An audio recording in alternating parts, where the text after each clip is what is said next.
Ignalinos kraštas tarsi mažytė Lietuva. Yra čia ir vėjo supustytų žemyninių kopų, ir pavasario potviniais Nemuno deltą primenančių žemumų su savo lobose vingiuojančiomis upėmis, plačiomis jų santakų lankomis. Tūkstančiai įvairiausių kuprotų kalvagubrių, savaip juos susimetusių kalvų, tarp jų ūksmėtų daubų ir duburių su šimtais ežerų. Yra šiame krašte ir kuklios egzotikos. Taip apie Ignalinos rajoną rašė profesorius Česlovas Kudaba, mylėjęs šį kraštą ir visą gyvenimą rinkęs ir kaupęs po kruopelytę įvairias žinias.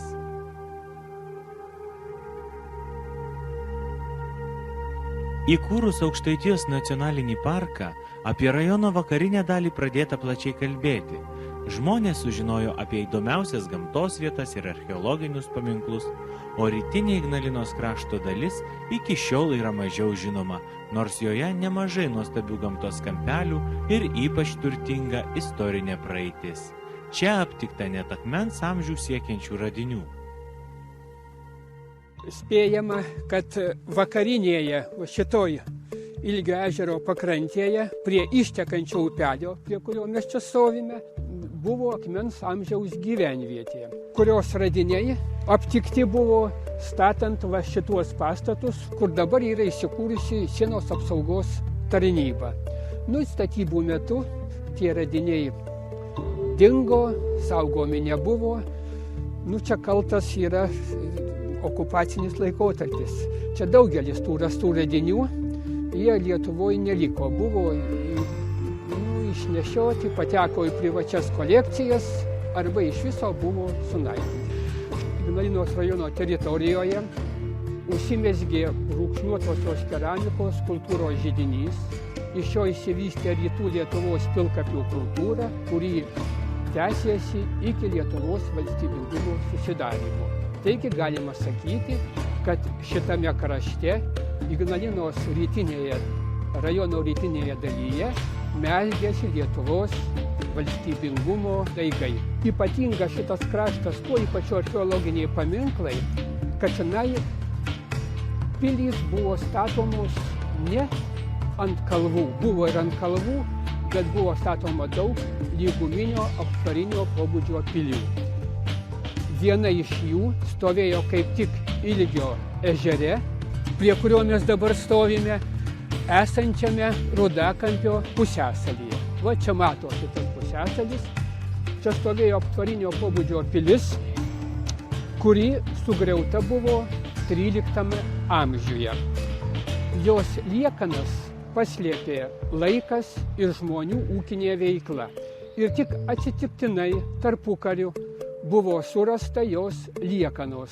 Tai Lenkų mokytojas atsitiktinai pastebėjo ir jam kas parodė, rado čia degėsius, reiškia pilies liekanas.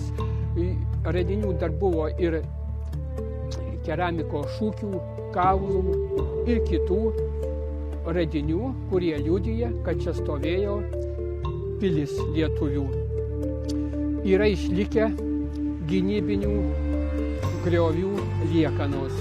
Ir galbūt šita pilis buvo sujungta polinė gyvenvietė su šiauriniu krantu.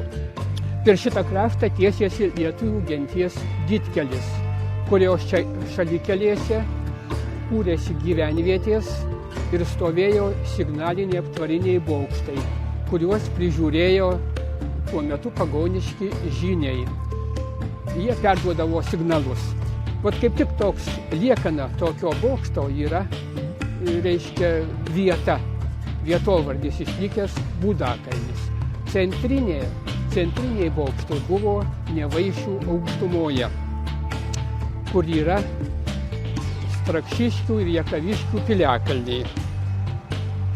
Lyguminio aptvarinio pilies būta ir Gavio ežero pusiasalyje, kuriame paskutiniais metais buvo įrengtos gelžkeliečių vaikų stovyklos. Bet ten tos liekanos tų pilių buvo sunaikintos vykusių statybų metu. Nu ir spėjama, kad šita pilis, čia buvusi šita ir Gavio ežero buvę šitie įtvirtinimai, buvo Rytų Lietuvos kunigaikščio, žymiausio kunigaikščio, Daugiaručio valdų centras, kurio domenas buvo senajam Daugeliškyje. Tiek Daugiaručio, tiek kitų Lietuvos kunigaikščių valdymo metu pilys buvo statomos ne tik lygumose, bet ir ant piliakalnių. Jie gyvenimui ir gynybai naudoti nuo 2 tūkstantmečio prieš Kristų iki 1 tūkstantmečio po Kristaus vidurio. Iki mūsų dienų gražiai išsilaikė Mažulonių piliakalnis. Jis stipriai įtvirtintas su vidutinio dydžio aikštele. Tyrinėjant atrastas net 5 metrų kultūrinis sluoksnis, aptikta medinių pastatų liekanų, lipdytos brūkšniuotojų paviršiumi ir žiestos keramikos šukių, įvairių 11-13 amžiaus dirbinių bei žmonių palaikų.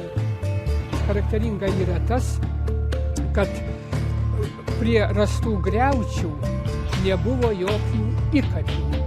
Tai liudija, kad piliakalnį, šita buvusi ant piliakalnio pilis buvo staigiai užpulta ir sunaikinta. Nes jeigu būtų palaidota, reiškia gentainių, tai būtų padėtos įkapės. Tai čia tas rodo, kad toks staigus užpuolimas buvo. Sokiškių piliakalnis dar vadinamas Juodžeminiu kalnu. Jis stūkso Dūkšto seniūnijoje ant Samanio ežero kranto. Piliakalnis gyvenimui ir gynybai naudotas nuo 2 tūkstantmečio prieš Kristų iki 4-5 amžiaus po Kristaus, priklauso brūkšniuotosios keramikos kultūrai ir laikomas vienu iš etaloninių Lietuvos ankstyvųjų piliakalnių. Ginučių piliakalnis supiltas ant didelės stačiašlaitės apaugusios medžiais kalvos. Piliakalnio papėdėje yra gyvenvietės liekanų, išliko kultūrinis sluoksnis, kuriame buvo rasta lipdytinės, brūkšniuotosios, grublėtosios ir žiestosios keramikos. Ginučių ir Gretimo papiliakalnės piliakalnio atsiradimo laikas tapatinamas su 13-15 amžiaus Linkmenų pilies atsiradimu, kuri buvo centrinės Lietuvos gynybos sistemos dalis ir svarbus 14-15 amžiaus krašto apsaugos nuo Livonijos ordino punktas, saugoja seną prekybos kelią į Dauguvą. Ant Ginučių piliakalnio mėgo lankytis prezidentas Antanas Smetona. Šią savo 60-mečio progą 1934-aisiais jis pasodino ąžuoliuką. Greta medelio pasienio policininkai 37-aisiais pastatė atminimo akmenį. Deja, 56-aisiais sovietinė valdžia ąžuolą nukirto, o akmenį nurideno į Linkmeno ežerą. 89 metais Vilniaus žygeivių klubo narai akmenį surado ir užritino jį ant piliakalnio. Būdakalnis viena iš aukščiausių kalvų ne tik šiaurės rytų Lietuvoje, bet ir Aukštaitijoje. Savo aukščiu jį nusileidžia tik Juozapiniai. Istorikas Gintautas Zabiela apie tokias kalvas rašo. Apie tokius piliakalnius žinome mažiausiai. Kadaise jie vadinti tiesiog žvalgakalniais. Tokių statinių niekas negindavo, jie įsikomponuodavo į stambesnės pilių apsaugos ir ryšio sistemas.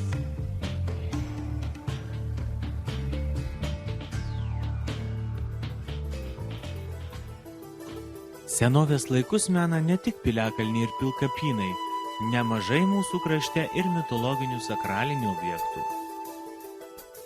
Vienas tokių istorinių paminklų ant akmenės aukų akmuo Vidiškių seniūnijoje.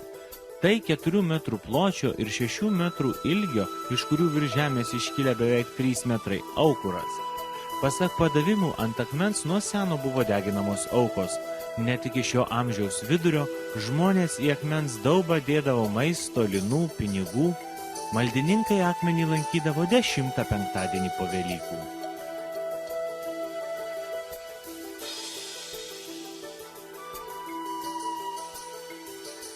Kitas sakralinis objektas – Čelniukų akmuo Tverečiaus seniūnijoje Ažubalio miške.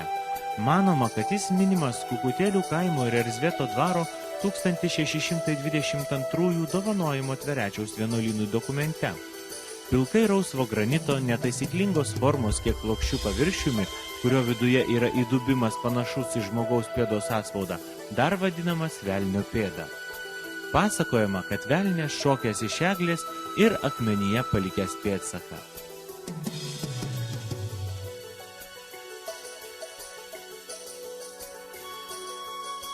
Ladakalnis 176 metrus virš jūros lygio iškilęs kalnas, kuris lyg pašiaušta drakono ketera nutįsta į abi pusės, kiek tik užmato akys. Manoma, kad ant šio kalno buvo aukojamos aukos baltų gyvybės deivei Ladai, didžiajai motinai viso pasaulio gimdytojai. Nuo šio kalno atsiveria nuostabi panorama. Giedrą vasaros dieną čia matosi net 6 ežerai. Ladakalnis paskelbtas geomorfologiniu gamtos paminklu.